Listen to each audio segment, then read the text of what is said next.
Welcome to another deep dive. This time, we're stepping into the shadows hmm to explore the world of ghosts. We're using excerpts from the Wikipedia article on ghosts as our guide today. You've mentioned before being curious about their history, how they're viewed across different cultures, and what science has to say about them. So let's get right into it. Yeah, it's a fascinating subject, for sure. It really does seem like every culture has its own unique take on ghosts. That's right, and we'll be traveling across time and cultures Yeah. to explore those differences. But first, let's start with something that caught my eye. The word ghost itself might be related to fury and anger. What do you make of that? Hmm. It's a curious connection, isn't it? It really suggests that from the very beginning. The concept of ghosts has been tied to powerful emotions, perhaps even unsettling emotions. It's as if the word itself hints at the fear and awe that these ethereal beings have inspired throughout history. It makes you wonder if those emotions are at the heart of why these beliefs persist, even today. hmm But before we get into that, let's get back to the basics. What exactly is a ghost, according to folklore? Well, the most common definition describes a ghost as the soul or spirit of a deceased person, or even an animal that can appear to the living. But the descriptions of what a ghost looks like, well, that's where things get really interesting. We have everything from invisible presences that you just feel, to wispy shapes, to full-on realistic apparitions, and even animal ghosts. Animal ghosts. Okay. I have to admit, I wasn't expecting that. It really highlights the universality of the belief in spirits. It's not limited to human souls.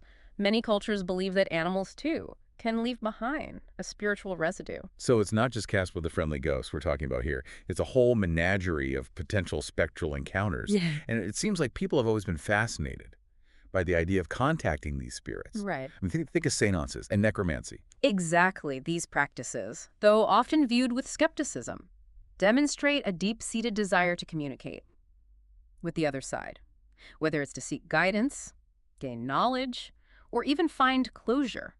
And it's not like these beliefs are limited to a small group of people. I was surprised to learn that. In 2009, Pew Research Center study found that 18% of Americans have reported seeing a ghost. That's a pretty significant number, wouldn't you say? It certainly is. It really shows that belief in ghosts, despite the rise of science and rationality, remains deeply ingrained in our collective psyche. Okay, so we've established that ghosts are a pretty widespread concept.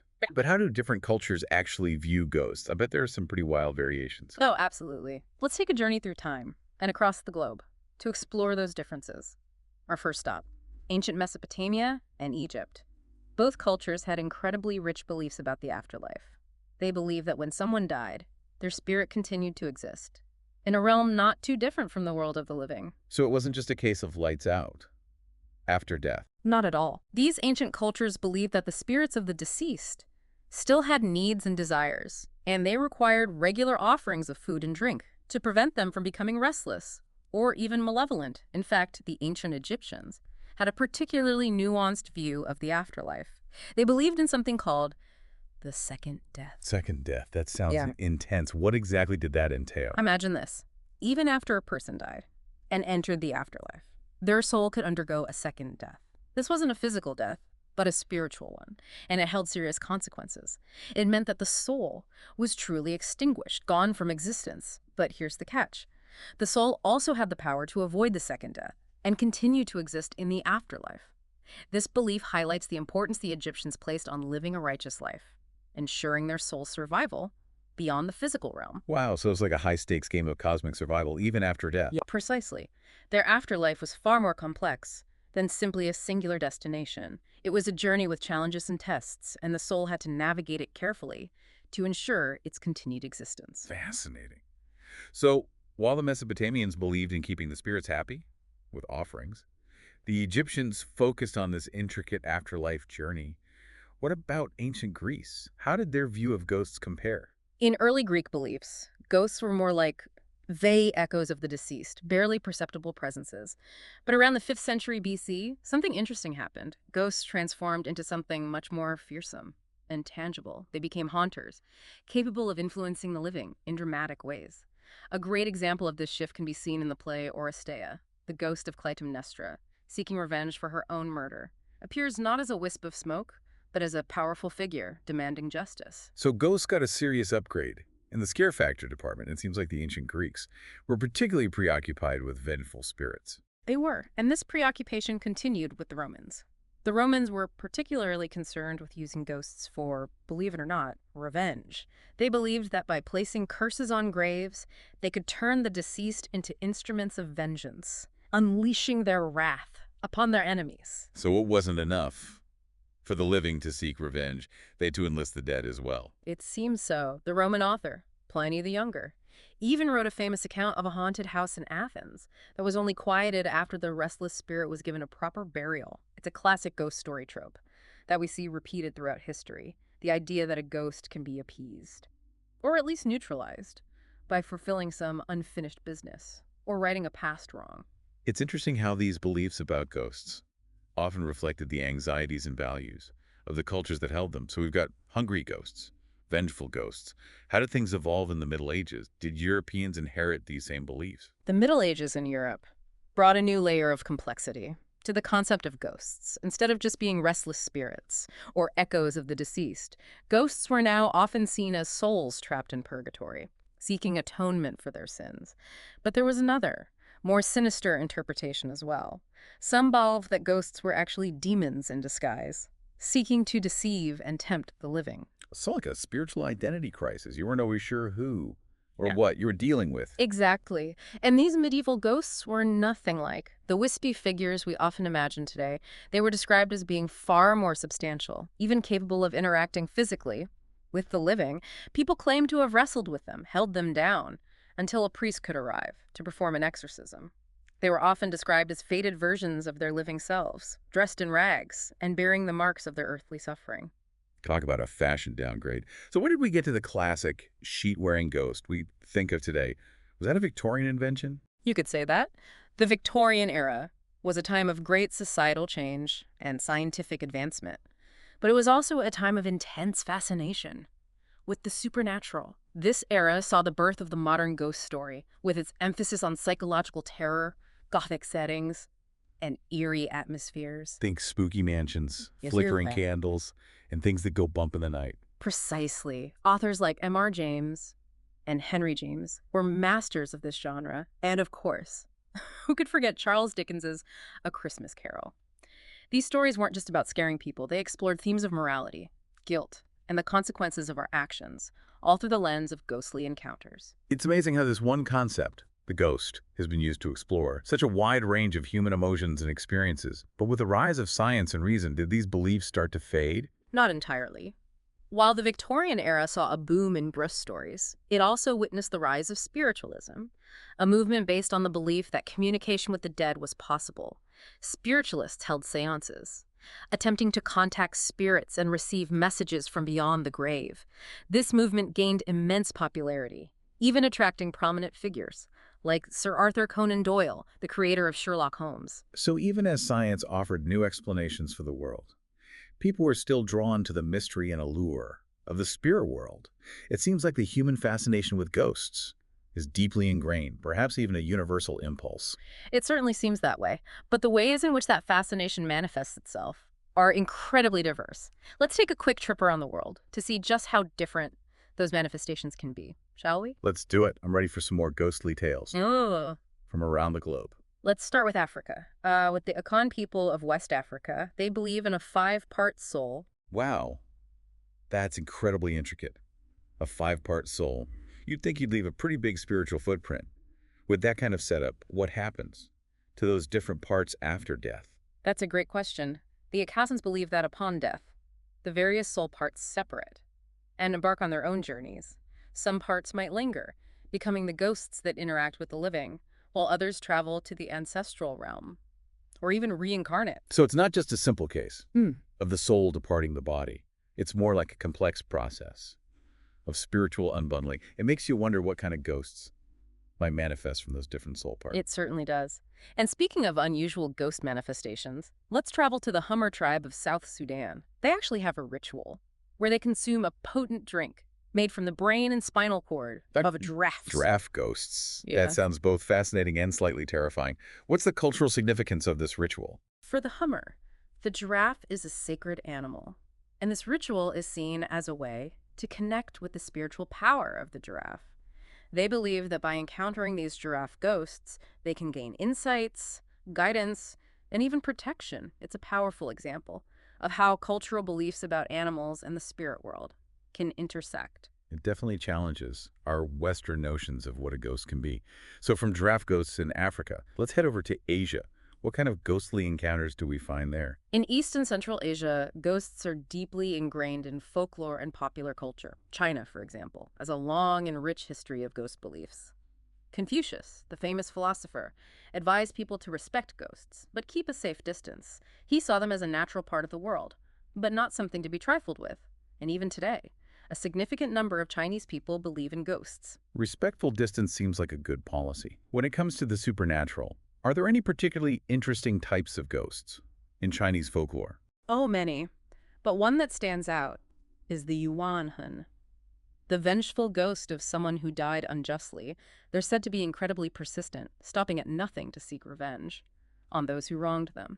It's a reminder that in many cultures, ghosts aren't simply passive spirits. They can be active agents, driven by powerful emotions like anger, sorrow, or the desire for justice. So, it's not always about friendly spirits looking for a chat. Sometimes it's about ghosts with scores to settle. What about Japan? What kind of ghosts do they have? Japan has a rich tradition of ghost stories, and their ghosts, known as yurei, are often depicted as incredibly unsettling figures. They're typically portrayed with long black hair, pale skin, and white clothing, often symbolizing the burial kimono. One of the most famous types of yurei is the onrei, a vengeful spirit, usually a woman, who returns from the grave to seek revenge for a wrong committed against her in life. I'm sensing a theme here. It seems like the concept of the vengeful ghost is pretty universal. It really is, and it speaks to a deep-seated belief that even in death, there can be a reckoning for injustices suffered in life.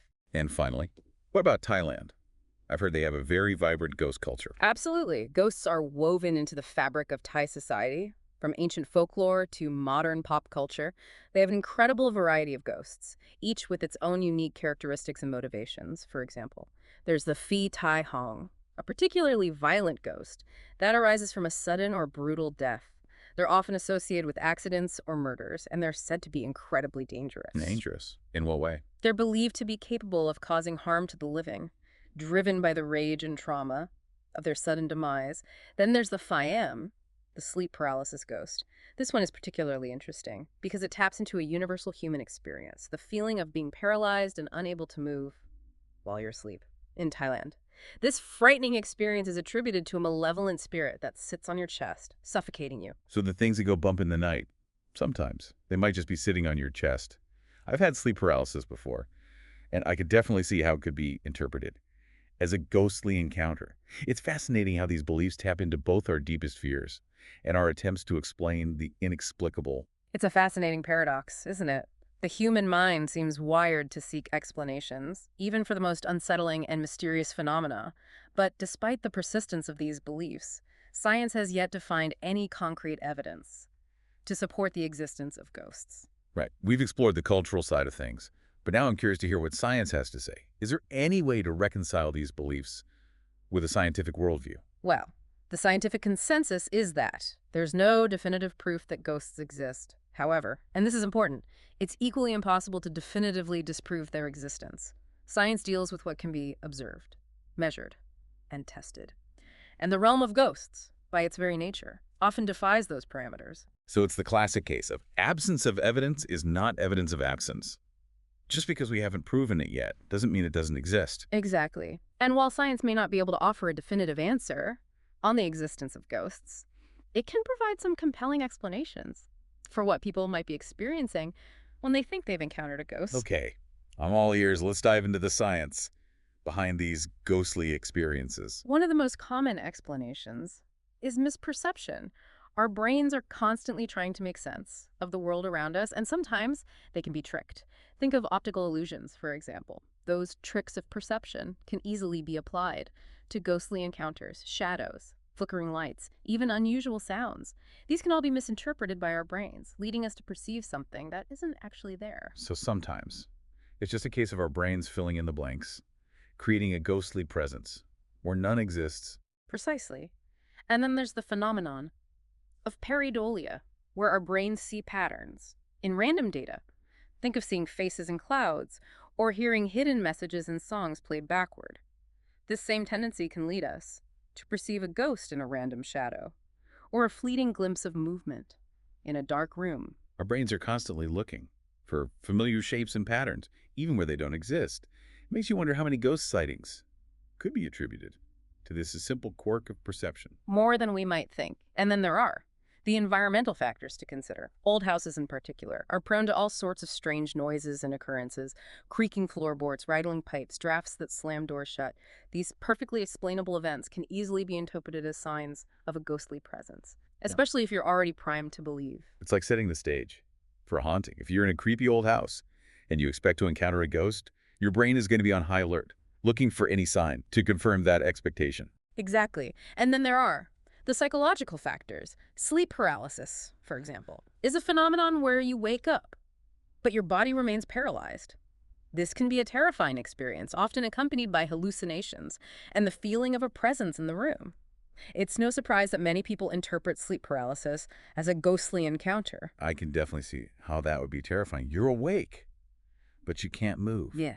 And you sense something in the room with you. It sounds like a recipe for a haunting nightmare. Are there any other psychological factors that might contribute to ghost sightings? Another interesting one is hypnagogic hallucinations.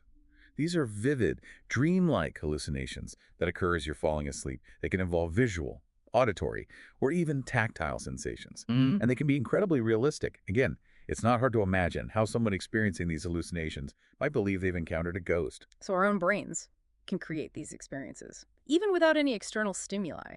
It makes you wonder if some of the most compelling ghost sightings are actually just products of our own minds. It's certainly a possibility, but there are other, more fringe theories out there as well. Some researchers have suggested that exposure to infrasound, which are sound waves, below the range of human hearing, might trigger feelings of unease, anxiety, and even hallucinations. They theorize that infrasound, perhaps generated by natural phenomena or even certain types of machinery, could be responsible for some ghost sightings. Infrasound, it sounds like something out of a science fiction movie. Is there any evidence to support this theory? The evidence is still largely anecdotal, but it's an intriguing possibility. Similarly, some researchers have explored the potential impact of electromagnetic fields on human perception. They suggest that fluctuations in these fields, perhaps caused by underground geological activity or even solar flares, might affect brain activity in ways that could trigger feelings of a ghostly presence. So it's not just about spooky houses and overactive imaginations. There could be external forces at play, things we don't fully understand that might contribute to these experiences. Exactly. The world is full of mysteries, and the realm of ghost sightings is no exception. And while science may offer plausible explanations for many of these encounters, there are always those cases that defy easy categorization. The ones that make you wonder if there's something more to it, something beyond our current understanding. Precisely. And that brings us to the question of how different religions view the concept of ghosts. Okay, let's shift gears and explore the religious perspectives on ghosts. I'm curious to see how different faith traditions approach this topic. Let's start with Judaism. What's their take on ghosts? In Judaism, ghosts are considered spirits, and their presence is often associated with necromancy, which is strictly forbidden, you see. Jewish tradition emphasizes the sanctity of life and the importance of respecting the natural order of things. Attempting to communicate with the dead is seen as a transgression, a disruption of that order. However, there are certain spirits in Jewish folklore that are believed to interact with the living, sometimes for good, sometimes for ill. Are there any examples that come to mind? One that stands out is the Dybbuk, a malicious spirit that can possess a living person. The Dybbuk is typically the soul of a deceased person who has unfinished business, or a grievance. That prevents them from finding peace. They latch onto the living, seeking to right a wrong, or extract revenge. It's not your typical friendly ghost looking for a chat. It's more like a spiritual parasite with an agenda. Exactly. The Dybbuk is a powerful symbol of the potential consequences of unresolved conflicts and the importance of finding closure, both in life and in death. It makes you wonder what kind of unfinished business could be so powerful as to drive a soul to possess another person. It's a chilling thought, isn't it? Now, let's move on to Christianity. Given its focus on the afterlife, I'm curious about their specific beliefs about ghosts. Christianity has a complex and nuanced view of ghosts. The general belief is that when a person dies, Their soul enters an intermediate state, often referred to as purgatory, where they await final judgment. During this time, it's believed that souls can sometimes return to the earthly realm, either to communicate messages to the living or to seek their help in attaining salvation. So it's not necessarily a bad thing if a ghost shows up. It could be trying to help. That's right. In some cases, ghosts are seen as messengers from God, sent to warn the living of impending danger or to guide them toward righteousness. However, there's also the belief that demons can disguise themselves as ghosts, seeking to deceive and tempt the living away from God. So it's proceed with caution. When it comes to ghostly encounters, you never know who you might be dealing with. Exactly. Discernment is key. Now, shifting gears to Islam, they have the concept of ruh, or soul, residing in barzakh, an intermediary realm between life and the afterlife. This barzakh, is it similar to the Christian concept of purgatory, or is there a distinct difference? There are some similarities, yes. Both concepts involve a state of waiting and a separation from both the earthly realm and the final destination of the soul, in barzakh. The soul experiences a foretaste of its ultimate fate, either paradise or hell, based on its actions in life.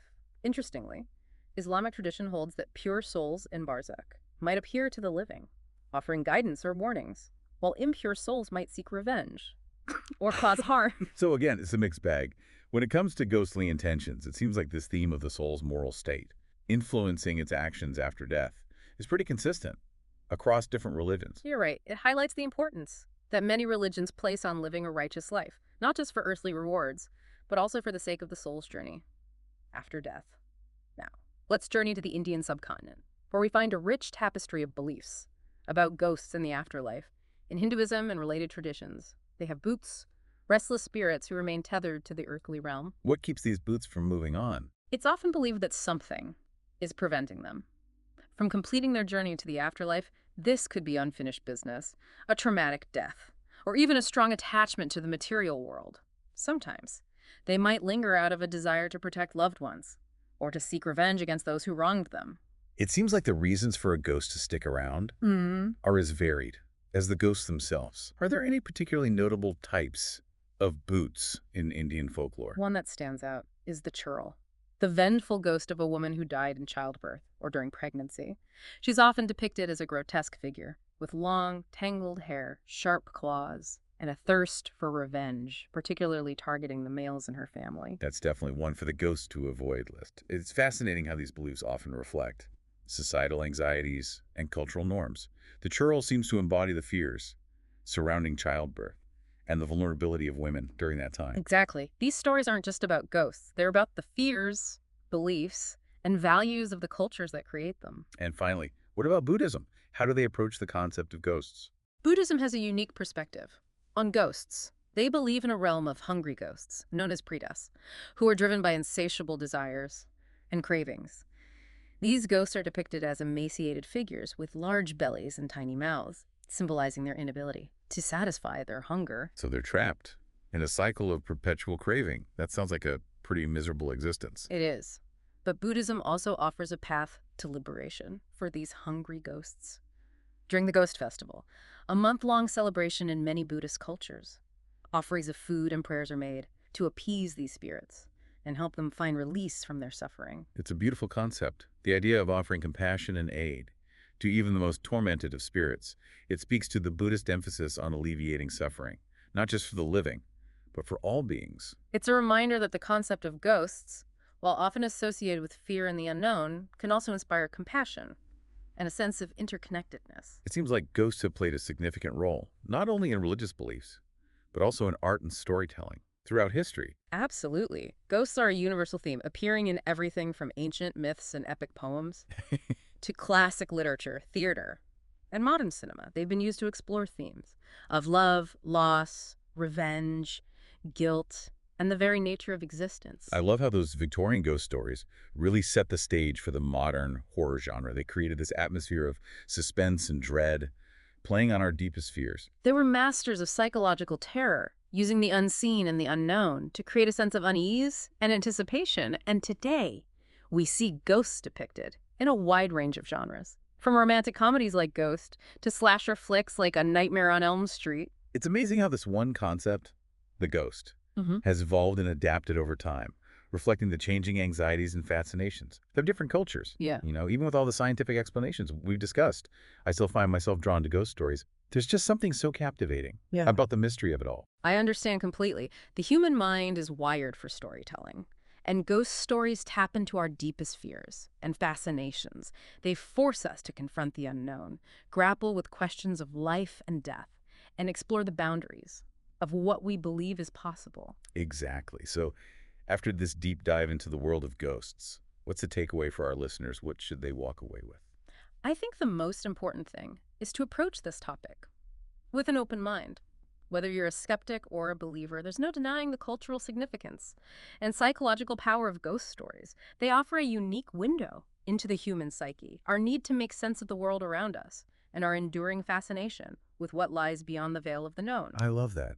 It's not just about proving or disproving ghosts, but about understanding what these beliefs tell us about ourselves and our place in the universe. Precisely. And that leads me to a final thought-provoking question for you and our listeners. If ghosts are just products of our minds, what does it say about the human need to believe in something beyond this life?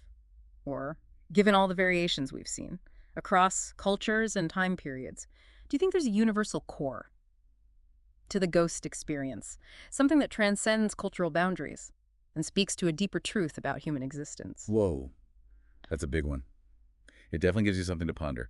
Perhaps the answers lie, not scientific data or ancient texts, but in our own personal experiences and interpretations. Maybe the next time you're in a supposedly haunted location, you'll see things a little differently, or maybe you'll feel a chill down your spine and decide to make a quick exit. Either way, it's clear that the world of ghosts and the unexplained still holds plenty of mysteries waiting to be uncovered. Well, on that note, we've reached the end of our deep dive Yeah. into the world of ghosts. Oh. It's been a fascinating journey through history, culture, and the human psyche. Until next time, keep exploring, keep questioning, and keep an open mind to the mysteries that surround us